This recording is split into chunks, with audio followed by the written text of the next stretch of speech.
controls. There we go. Well, it's so lovely to see everyone, and welcome to the fourth, I think. Are we in the fourth already of our Lent book group?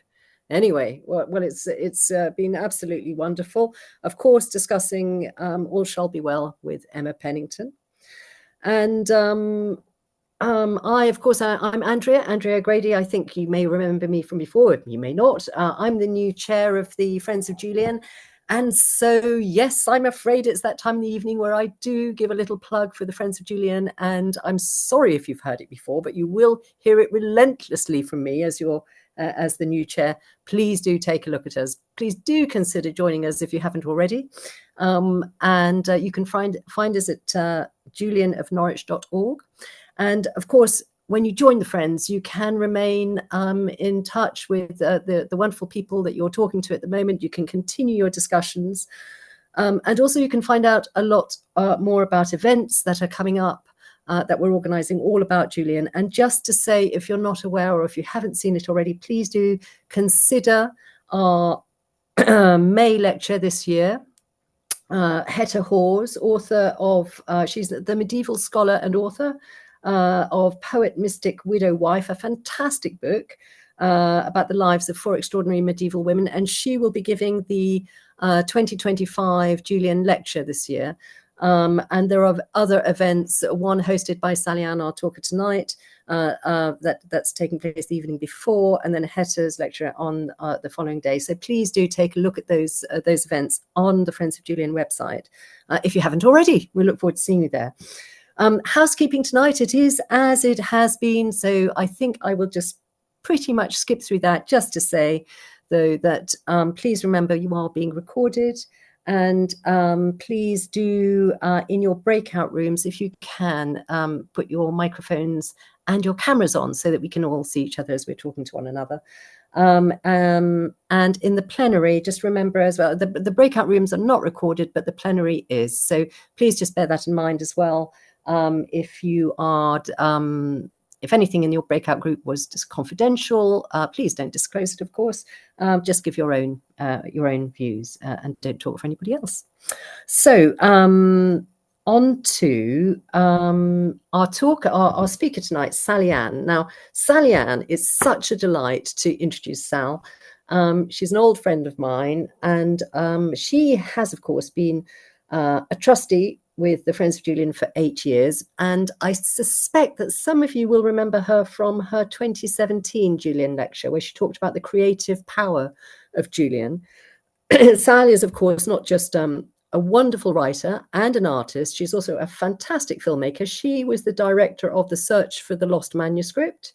That was the Julian of Norwich documentary made for BBC4, for which she won the RTS, the Royal Television Society Award for Best Factual Programme, and it was well deserved. So I think we're in for an absolute treat tonight. I'm so looking forward to hearing what she has to say. Sal is one of the most fearless people that I know, and I think she'll be quite surprised to hear me say that, because I think she thinks she's quite fearful, but actually, Sal, I think you're incredibly fearless. You have embraced so many challenges in your life and taken so many big decisions, and of course that brings us back around to Julian, someone who I believe also must have felt both fear. She must have been fearful. And of course, fearful of the church, of offending the church, but also she was fearless and determined in her writings and in her decision to share her showings with everybody. So that is my little introduction to Sal, and hopefully I've managed to segue and bring us back to Julian as well with that little analogy there. So Sal, over to you, and looking forward to hearing your talk.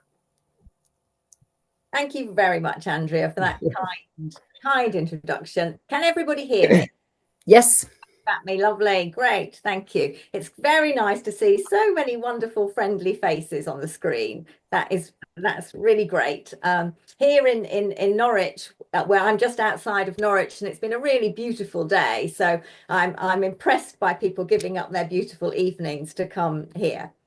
Andrea is quite right that I have been a little bit nervous about leading Lent book group, preceded as I was last week by Father Richard, the priest director, who gave that wonderful talk. And then next week, we've got the Dean of Norwich Cathedral, and in the middle, me. So I feel like I'm the sort of lightweight between these two spiritual heavyweights. But maybe you could think of me as the jam in the sandwich between two bits of heavy sourdough or something, you know. So I'm the strawberry jam. And also, Emma Pennington's book is called All Shall Be Well. And the chapter that I'm doing is called All Shall Be Well. I don't know if you can see behind me, All Shall Be Well is on the wall. So I am going to take comfort in Julian's words and believe that indeed all shall be well. And now I'm going to practice sharing my screen for the first time, just to see how that goes. Has that worked? It has worked. Well done, Sally-Anne.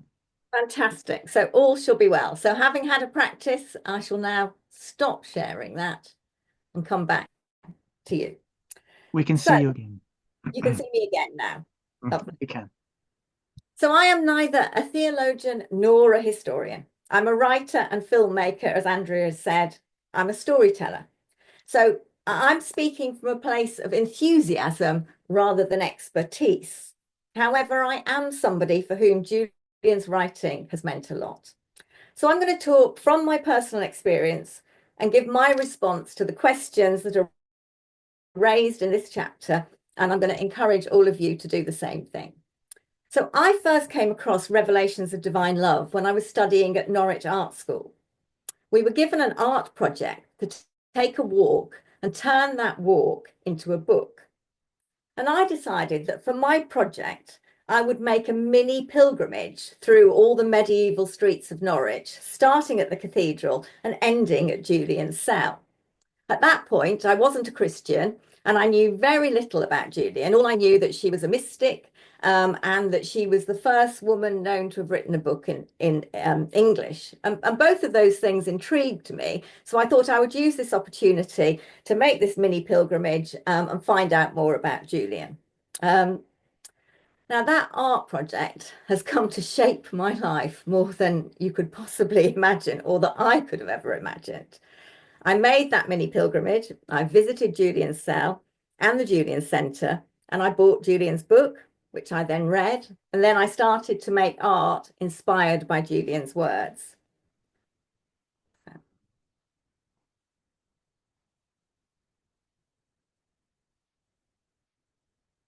I'd gone to art school as a mature student, leaving my work as this, by the way, this is a little photograph of the Madonna in the Julian cell. I'd gone to art school as a mature student, leaving my work as a film producer because I was going through a very dark time. Circumstances in my personal life had led to me being seriously depressed, and I was in search of healing. I think many people find Julian during their darkest days. I met her words when I was in a place of suffering, and I held on to the idea that all should be well and all should be well and all manner of things should be well, even though I couldn't see how at that time. But Julian's faith and her trust in God was a raft I could climb onto. I had no concept back then that the joy and happiness I often experience now was even possible.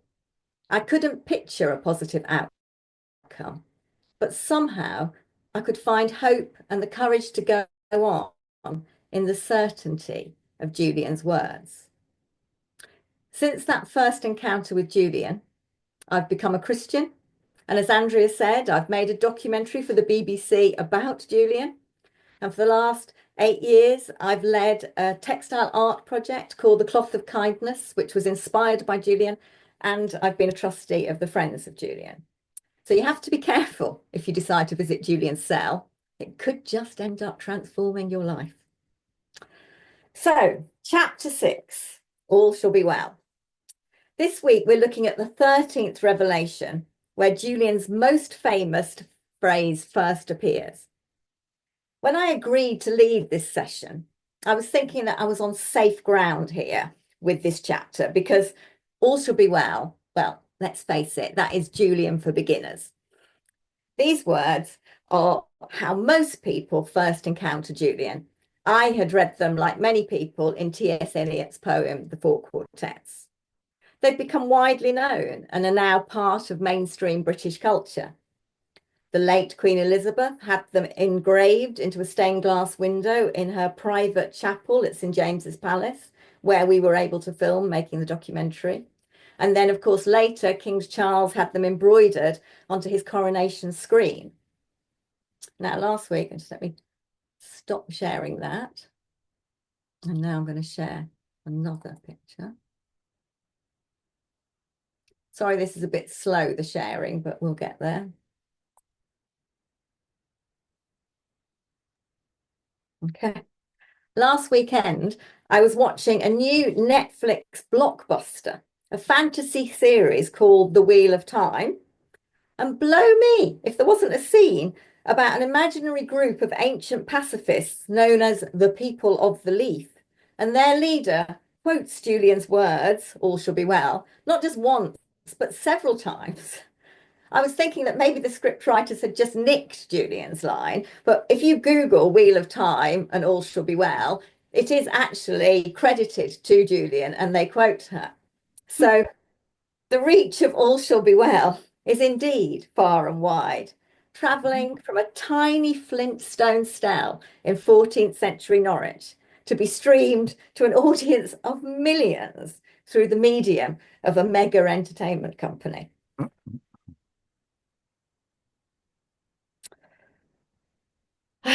I felt quite comfortable about introducing a chapter about all should be well.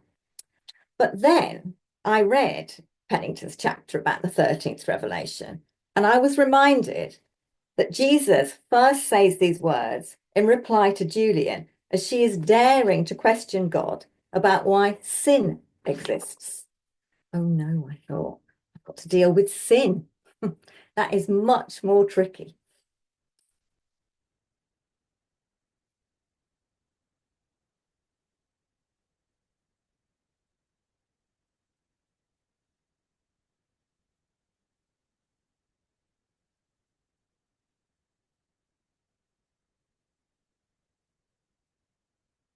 So I have a problem with sin, don't we all?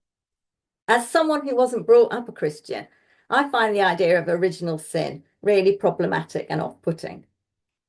I was kind of put off by the idea of punishing God, judging us for our sins, which is why Julian's portrayal of a loving God who looks at us with pity, not with blame, was so appealing. But here is Julian's most affirmative and powerful assertion of God's loving presence, promise that all shall be well, sitting right next to the idea that sin has a role to play. And thus, in my folly, before this time, often I wondered why, by the great foreseeing wisdom of God, the beginning of sin was not prevented. For then, methought, all should be well. These thoughts were greatly to be forsaken, but nevertheless, grieving and sorrowful, I had them without reason and discretion. That was Julian.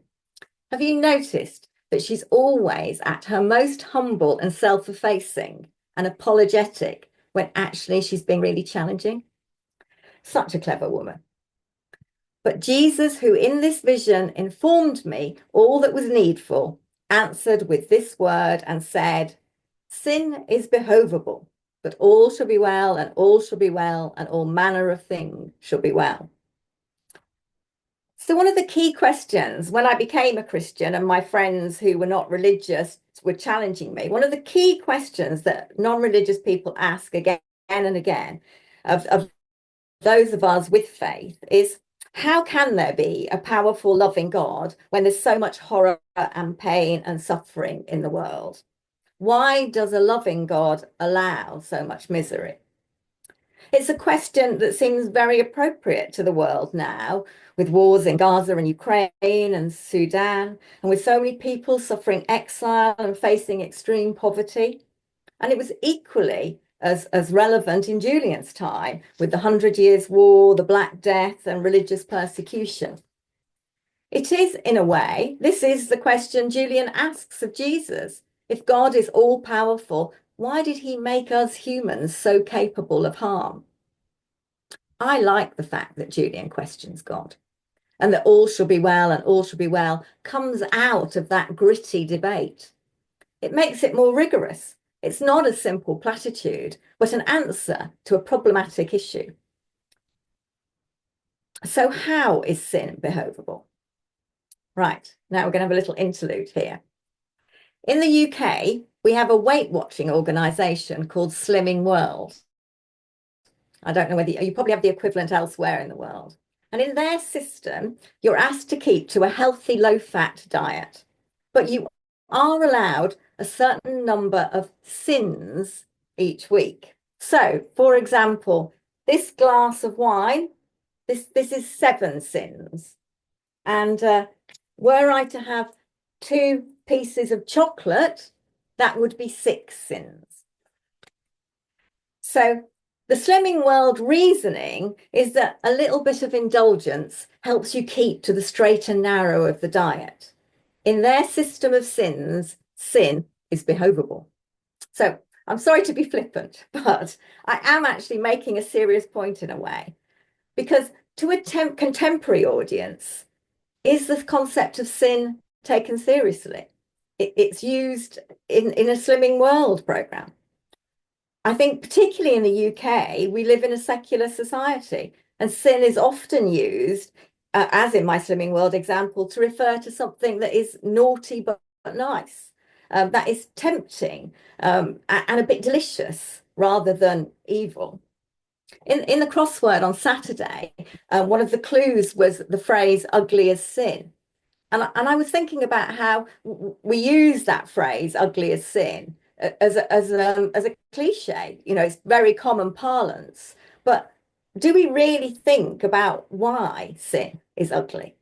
You know, and I think also in contemporary world, the idea of berating ourselves for being sinful creatures goes against current ideas of positive ways of dealing with mental health issues. In a world when so many kids self-harm and suicide rates, particularly amongst young men, are higher than they've ever been, it seems as if self-hatred is a huge problem. And we shouldn't be encouraging people to focus on their flaws and think badly about themselves. I think in medieval society of Julian's time, sin would have been much better understood. So for me, it's helpful to link sin to suffering in the way that Julian does, in that she sees sin in the suffering it causes. Pennington says, for Julian, sin has no substance, but is only known by its effects, the pain it causes and the wounds it leaves. Behovable. So we could ask, how are sin and suffering behovable? Behovable, the notion of duty or responsibility. It behoveth someone to do something. Barry Windiott, in his translation of Julian, he translates it as befitting. The idea that somehow sin and the associated suffering play a necessary part in the grand scheme of salvation. Sin is appropriate. Sin is useful. Even according to the notes in Watson and Jenkins' translation, sin is good. Sin is opportune. So how can this be? As I was preparing this talk, I was listening to a podcast called Beyond the Surface, to an interview with Melindy McLean, who is the CEO of Outward Bound in New Zealand, one of the youngest female CEOs in New Zealand. I don't know if you have Outward Bound everywhere in the world, but we have it here in the UK, and I'm sure there are equivalents of it everywhere. It's a charitable organisation that takes groups of young people out into nature for outdoor adventures. Their mission statement is to change lives through challenge and discovery. Change lives through challenge and discovery.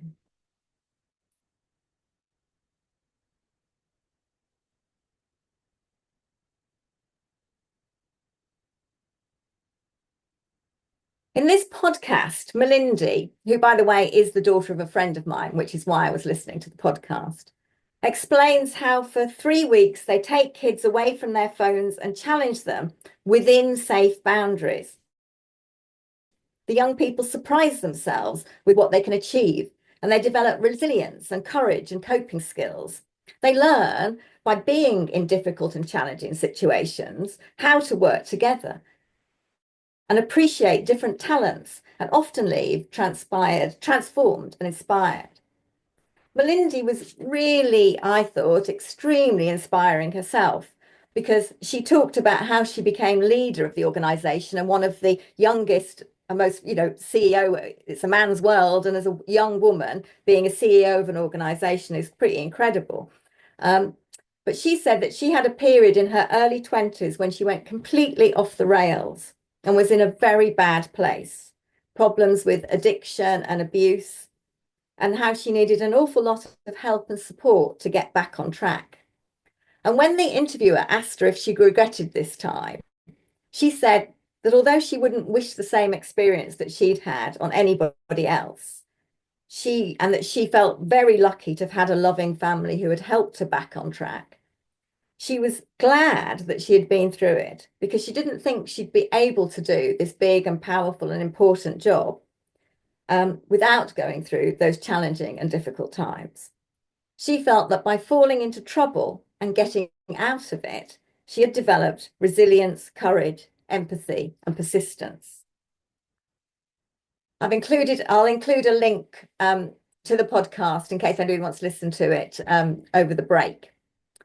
Melinda's example struck me as one of the ways in which sin could be behovable.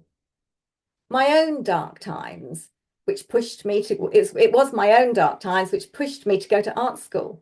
And they were very painful, those times. But I think I needed to pass through them to get to where I am now.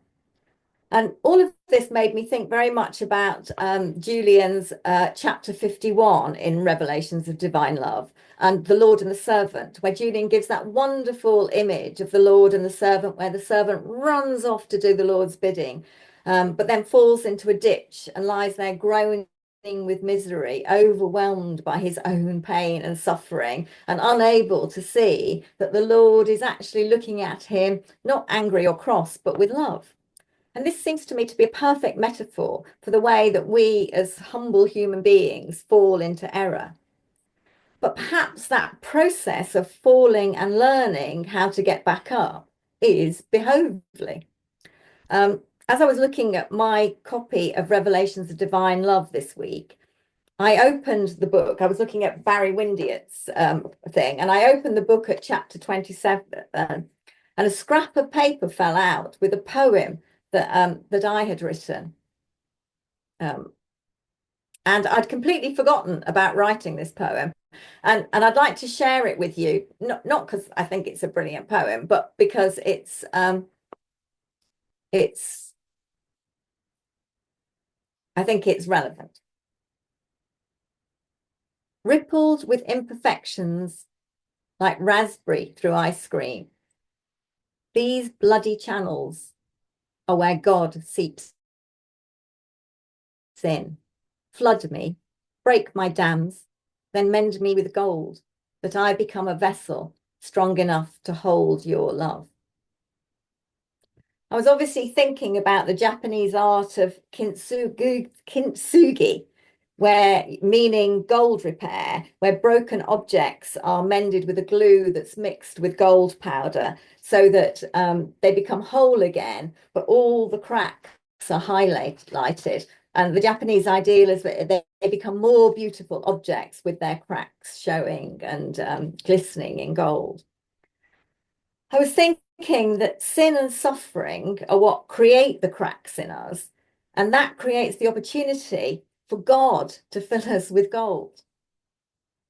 So Jesus tells Julian, that which is impossible for you is not impossible for me. As Julian seeks to understand how all should be well, she is encouraged to realise the limitations of her human and temporal perspective, and to put her faith in Jesus.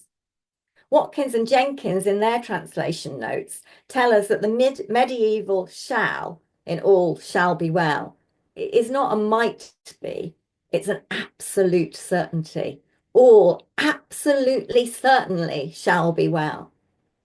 When non-religious people ask me, now that I'm more settled in my Christianity, now when non-religious people ask me how I can believe in God when there's so much suffering in the world, what I answer is, I don't know how you can bear the suffering in the world without a sense of a greater perspective than our flawed human vision. So, I've already described how the phrase all should be well was a comfort to me in those darkest times. But I've also used the word to comfort others. A friend whose son died and another with a friend with terminal cancer. The print I've got on my wall also comes in the form of a card. I mean, maybe that's reversed, you can't see it, but it was the screen that I first shared.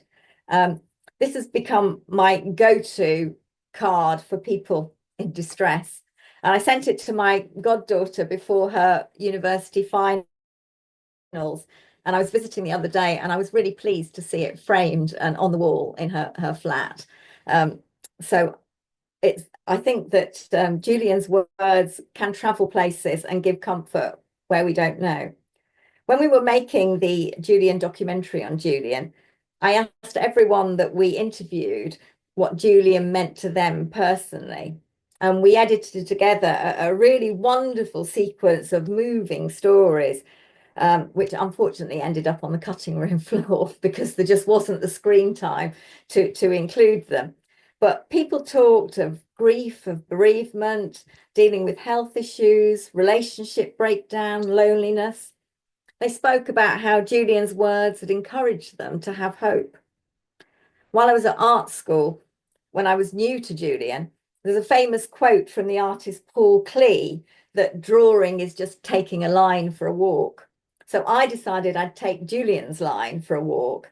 And during our final exams, when we were preparing for the show, I stuck a line of masking tape all around all the studios. And then I wrote, all should be well, and all should be well, and all manner of things should be well, over and over again on this masking tape. And it was kind of like a meditation or a prayer for me.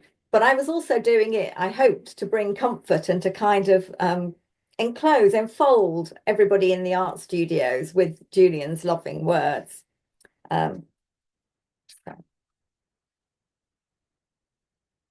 And, you know, just that phrase, all should be well, and all should be well, and all manner of things should be well. The repetition of the words, the soft vowel sounds, and the all and the L, the half rhyme there, they make the phrase itself very soothing. It kind of is like a lullaby. It is calming and reassuring. So one of the things that I've been doing over the last, since I met Julian, is I have a textile arts project called The Cloth of Kindness, which was inspired by Julian. And the Cloth of Kindness goes into places of suffering, hospitals, cancer centres, mental health institutes, to places working with migrants and vulnerable women. And we sit and we sew together in groups, words of kindness and compassion onto patches of material, which are then made into a quilt and left so that the people in those places and those coming to those places after can be enfolded in love. And this is an image of the Cloth of Kindness that we made at the Julian Centre last year to celebrate the 650th anniversary of Julian's showings. It now hangs in the Julian Centre. And into every Cloth of Kindness, we always embroider the words, all shall be well. So I hope that when these cloths are left in hospitals or mental health institutes, that her words, I like to feel that this is kind of Julian in action, really, that this is her words going out into places where they're needed and continuing to give comfort in the way that she did from her window. The idea is not that you have to be a fantastic fantastic embroiderer, everybody can participate. The idea is that it's together that we make something beautiful. So this patch, I was lonely and she included me. People write things that are meaningful about their experiences of kindness or compassion.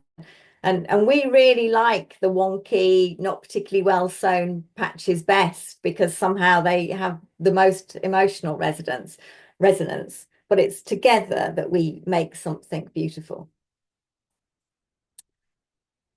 So in your breakout groups now, I was hoping that I'd like you, please, to consider two questions, the two questions that I've been talking about, which is to discuss in your experience and everything that you all know about Julian and everything you know from the experience of your lives, to share how can sin be behovable? And also how can, and what examples have you got of how the words all should be well can be used meaningfully to bring comfort? So these are the two questions I would like you to discuss in your breakout groups. And just to remind you as we go into breakout groups that it would be great if you could leave your cameras on because then it's much friendlier, and to remember that when you report back to the group to be aware of confidentiality, particularly if people are going to be able to brave enough to share personal things. I think it'd be great in the breakout groups if everybody could introduce themselves and maybe say something about what Julian, like we interviewed people, say something about what Julian means to them and how they first met her or how she's come to be important to you.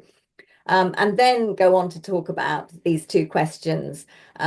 And if you make sure that everybody gets a chance to talk and to say their little piece and then start to open it out into discussion, I think that's a great way of doing it.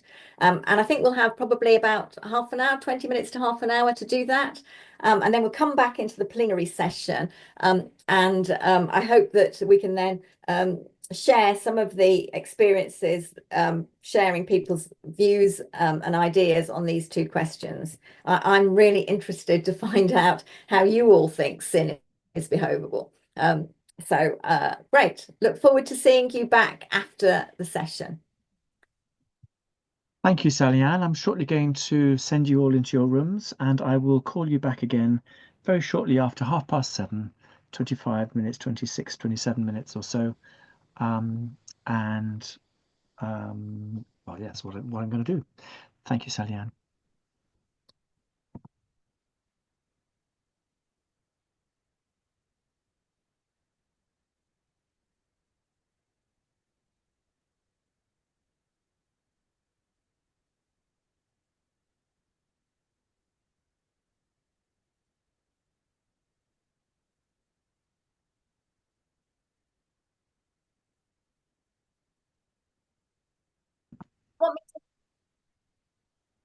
I will invite everybody again. Welcome back, everybody.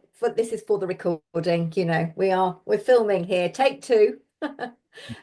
Welcome back, everybody. I hope in your breakout groups you had some good discussions, some lively and informative and provocative debates, and that you're going to bring some of your thoughts to the plenary here. We were busy chatting while in our little group, and Howard had a passionate request. So I'm going to kick off now with Howard's passionate request that you probably heard the end of as you came back from your breakout groups. But Howard, perhaps you could launch into what you were asking.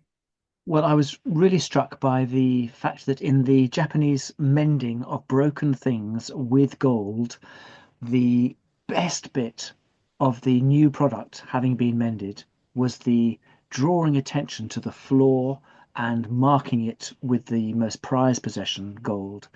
And I felt that was particularly resonant with the Christian approach, which puts Jesus on the cross as the very worst thing that humanity could do to God, and yet the place of the greatest salvation and resolution that we have as humanity on the cross. And I would love to know whether the other religions show up on this subject. Do the Hindus and do the Muslims, I would think of those two first, do they talk about this stuff? I'm not aware of it.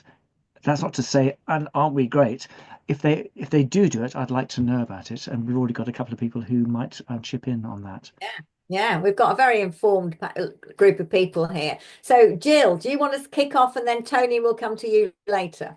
Yes, I'm not speaking for other religions, but I was reminded of Julian saying that our sins show up in heaven when we're there as honours, and that we as honours, and we ourselves, for all our sinfulness and disbelief in ourselves, are his jewels in his crown, sort of thing. And I think that's the same kind of thing as the kintsugi, isn't it? Yeah. Something more beautiful than we could ever imagine, really, or believe, I think, almost. Yeah. Yeah, absolutely. What a lovely parallel. Really nice. Thank you. Do you know where that is, Jill? Where could we look that up? And I'm putting you on the spot here. Yeah, no, not chapter and verse offhand, no. If I scroll through one of my, underlined copies of Julian, I could probably find it, but not at the moment. Yeah, but I'll try, and I could send you the link, perhaps. Yeah. Tony, where's Tony? He was also what. I'm here. Can you hear me? Yes, can hear you. Yes. Very much this thing about behovable sin. When my children were small, I have 4 daughters, and the eldest is 52 now, so they're no longer small. But when they were preschool age is a good example. They would do all sorts of things, and I would say to them, now say sorry. And God likes us to say sorry. But my saying sorry to them didn't stop me loving them, caring for them, wanting them. And I think God is the same to us. And I would like to draw a parallel with something that came up from last week, which I didn't actually say, but actually links in with this behovable sin. In that I had the great pleasure of being locked in at the anchor hold of All Saints Church in King's Lynn. And immediately it was, I've always wanted to do this. What have I done now? But then I came to look across through the small window that the anchoress would have looked across to watch Eucharist. And opposite, I could see a painting of Jesus. But I have never, and I had never seen Jesus' face so battered. And in spirit, I was taken from where I was sitting into a really peaceful place and back. And each time I came back, Jesus's really hurt, bulbous lips were healing. And I was being shown that as we pray, God heals us, but we heal God. But to link that in with this week, God did not show me that. Jesus, Father, Son, Holy Spirit did not show me that in spirit. And didn't say, we're not going to show TK anything. We're not going to have anything to do with her because she's sinful. And I'm as sinful as anybody else. But God accepts that I'm sinful, accepts that I need to talk things through, accepts that I often need to say sorry, but still loves me and shows me things. Yeah. Wow, that's great. Thank you, Tony. Are you Tony? Yeah, thank you, Tony, for sharing your I'm Tony Lanu, but people refer to me as TK using my initials, which I'm quite happy with. And I've been a CJ, and I think Jill would be able to tell you better, but I think it was 2010, I think it was. So anybody else got some thoughts on how sin is behovable? Anybody else like to report back on things that you were discussing in your groups on this question? Erica. Well, it's not exactly on the behovableness. I was wondering if Julian maybe had echoes of Romans chapter 6 in her mind in this showing, with this interaction between grace and sin and all of that. And so I just wanted to slide that in there. Romans 6 could be interesting reading, like side by side with this showing. And I wonder if there could be a conversation there that was happening in Julian's mind.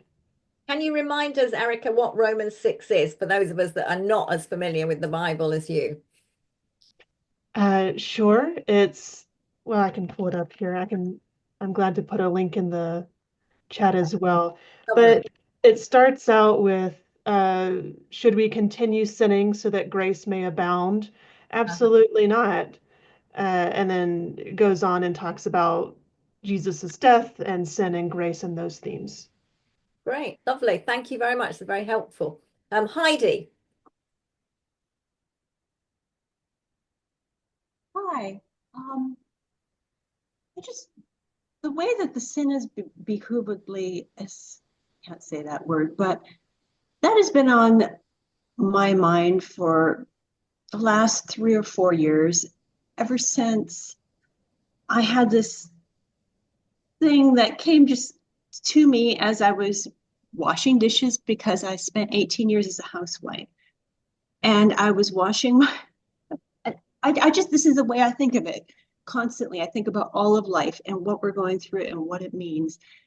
I was washing my turkey baster. And if you have ever done a turkey, the turkey baster is just this thing with a bulb that you squeeze. And I put it in my water and nothing goes in and it doesn't get clean. And something just in my mind said, just pay attention to this. And when I paid attention to this, I realized that in some way we are like a turkey baster, and that we think that we're open to God, but nothing's going in and nothing's going out. And nothing happens until you squeeze the bulb. And then you squeeze the bulb and still nothing happens. But when you squeeze the bulb and then you release the bulb, wherever the tip of the baster is, that's what goes in. And so I've thought about that being my life, that I don't need to squeeze the baster anymore because my life is doing it for me a lot of the time. But the releasing is important, and what you're trained on, what you put your will and your focus and your heart on at the moment you release, that is what goes in. And so if we are opening to God and consciously releasing, and we've had a lot of suffering, it's amazing what God can do. But if you're, focused on something else like drugs or whatever, then that's not going to be good for you. But that squeezing that life does to us makes a much more powerful releasing if you're focused on God. Heidi, I am never going to look at the turkey baster again in the same way. It will become a profound spiritual metaphor for me. No, thank you. That's really helpful. I think that was great. Each Christmas. Yeah, next Christmas we'll all be contemplating where we're pointing our turkey baster when we come to release. And anybody else like to? I mean, if you also, the other question I asked was, as we're sort of moving on in time here, is how have you used in your experience the words all should be well and all should be well to give meaningful comfort for people? And maybe there are some people who would like to comment on that, or indeed anything else you talked about. We don't need to stick to those 2 questions, but I would be interested to know whether you have been able to use it to comfort people, and how that has been for you.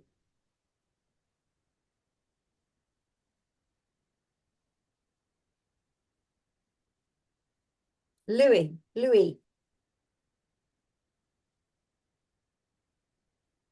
would you like to talk to us? Yes,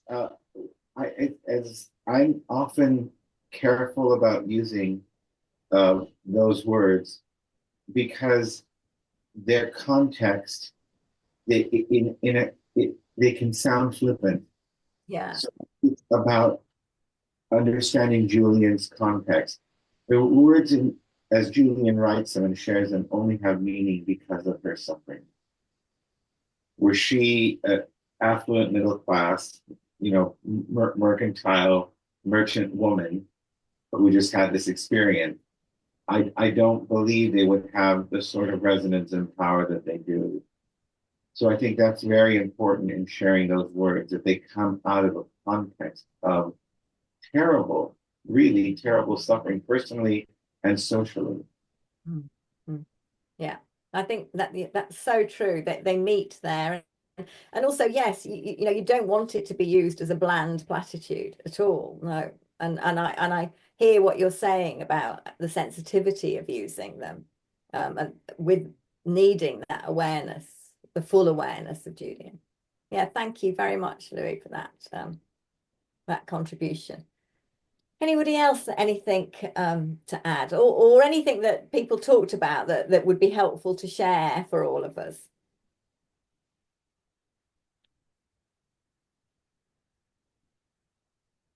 You're probably all thinking about it's time for your dinner. Oh, Dr. Judith? Judith? Trust me. Going back to the behovable, if we didn't have sin, would there be goodness? Because you couldn't. I feel that without sin, if all you couldn't do anything bad, everything would be fine, and kind of, would there be a necessity for being good? So where does the presence of sin make compassion and kindness and goodness and all the fruits of the spirit viable, so to speak? Just a thought, random thought. No, like light and dark, you know, the necessity of opposites. Jocelyn, or Kate first, and then Jocelyn, please. All I was going to say to Dr. Judith was, I'm not sure, sorry, there are natural disasters and other things without sin where we could still exercise justice and kindness and compassion. What we would lose, perhaps, is the need for forgiveness, and that's so hard to do and so antithetical to our relationships, and it's what we need to learn and practice over and over again, and we wouldn't have that, which was all I was going to say. And sorry, just before Jocelyn comes in, hi Jocelyn from last week, I just wanted to say I hadn't read Revelation 13 properly ever before, and I wanted to weep with the reassurance and the love that it showed. It was so meaningful for me. I just wanted to say how absolutely wonderful it was. I'll pass over to Jocelyn now. Oh, thank you, Kate. That's lovely. Thank you, Kate. It's Revelation 13, right? I'm writing that down in my journal. And I haven't read Revelation, so I need to do that. Our first meeting, I asked Emma Pennington about that. I hadn't read this chapter yet, obviously, but I asked her what sin. I was always bothered by. Loved the statement, the famous statement, but I was always bothered by the whole story where she asks Jesus, you know, why do we have sin, since without it, everything would be all right. And the translation I read was of behovenly was inevitable. Sin is inevitable. And it does seem like a good translation of the word, but it for me, it didn't explain it. And it was sort of like a parent saying, because I said so. It's like not answering it. But Emma Pennington talked about how sin is like the empty space in a painting, and that it's actually part of the whole picture. You can't have one without the other. You can't have the subject of the picture without the empty space, the joy without the grief. Also, I did get the impression from her answer, I think I asked this question too, is tragedy, like the plague, like earthquakes and so on, is part of her meaning of sin in Middle English. So that's all very interesting to me. And I found and I'm finding Pennington's book really, really helpful in dealing with a lot of these things. Great. Well, that's a wonderful positive note for our Lent book group to end on. So I just would like everybody now just for us to take a few moments of reflection and maybe to think about some of the things we've talked about and to give some space so that we can look at what we've talked about. And then I was just going to finish with a poem to end with. So if we just take a little moment to calm ourselves, turn our attention to Julian's words, sin is behovable, and all shall be well, and all shall be well, and all manner of things shall be well.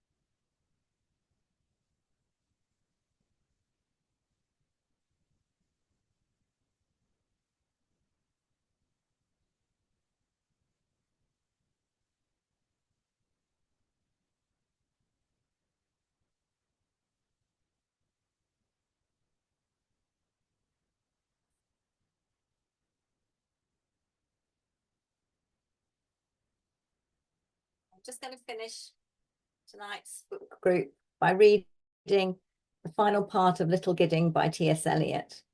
As I said, it's how I first came across Julian, but I still love this poem, so I thought we would end here. We shall not cease from exploration, and the end of all our exploring will be to arrive where we started and know the place for the first time. Through the unknown, remembered gate, when the last of earth left to discover is that which was the beginning. At the source of the longest river, the voice of the hidden waterfall, and the children in the apple tree. Not known, because not looked for, but heard, half heard in the stillness, between two waves of the sea. Quick now, here, now, always. A condition of complete simplicity, costing not less than everything. And all shall be well, and all manner of things shall be well, when the tongues of flame are enfolded into the crowned knot of fire, and the fire and the rose are one. Thank you so much, everybody, for coming and sharing this week. And you've got a real treat next week with the Dean of Norwich Cathedral, Dr. Andrew Ruddock, who I'm sure is going to be incredibly stimulating. I can't wait. It's going to be great. And can I also remind you that I am going to be chairing and leading the debate, Breaking the Habit, the Allure of Nuns in Storytelling, which we're having on the Friday evening before the Julian lecture. All the details are on the Julian website and you'll all be welcome there. We're going to be talking about Julian in the context, and we're going to be talking about really the contemplative space, what it is about in the cloistered, the enclosed space, both physically, but also metaphorically. That's what we're going to be discussing. And I think it'll be a great discussion because we've got Catherine Coldstream, who has just written a book called Cloistered about her experience of being a nun. We've got Hetta Howes, who's a historian who's written a lot about Julian and Marjorie Kemp, talking about them. And we've got the Irish novelist Jess Kidd, who's written a rollicking detective story with a nun detective. So a wide range of people approaching the contemplation of religious enclosure in storytelling. So I hope some of you will manage to come to that. And have a lovely Friday evening, and I look forward to seeing you all next Friday. Thank you very much for joining in.